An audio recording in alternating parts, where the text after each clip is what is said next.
Okay, guys, so the last type of equations we're going to solve with more than one variable usually involve x's and y's in algebra. And it usually involves equation where we want to isolate our y or solve for our y. So this is probably the most important application in math to solving equations with more than one variable. So here we have an equation, we have x's and y's, and our goal is to get y by itself. We want to get this equation solved for y. So we're going to start, and it's a pretty simple process if you follow these three steps. We're going to start by boxing our variable. We're going to box the 9y, okay?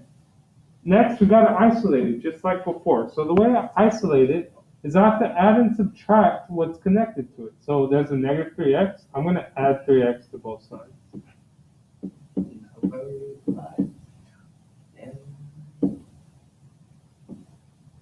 Negative 3x plus 3x cancels out, and we're left with 9y is equal to 3x minus 12.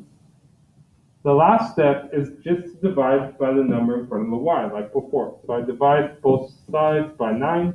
The only difference here is I have to divide everything on the right-hand side by 9. I can't just divide one number because there's two things there. So 9 divided by 9 cancels out. We're left with y is equal to, now, if you have an n-spiral calculator, it's going to reduce this fraction pretty nicely. So 3 divided by 9 reduces to 1 divided by 3, x. And then negative 12 divided by 9 reduces pretty nicely to minus 4 over 3. If you don't have an n-spiral and you're working from home, that's fine too. You'd have y is equal to, get out your calculator, 3 divided by 9 is 0.333, repeating. And then negative 12 divided by 9 is negative 1.333, repeating. So if you get this answer on the bottom at home, that's totally fine because you don't have the calculator.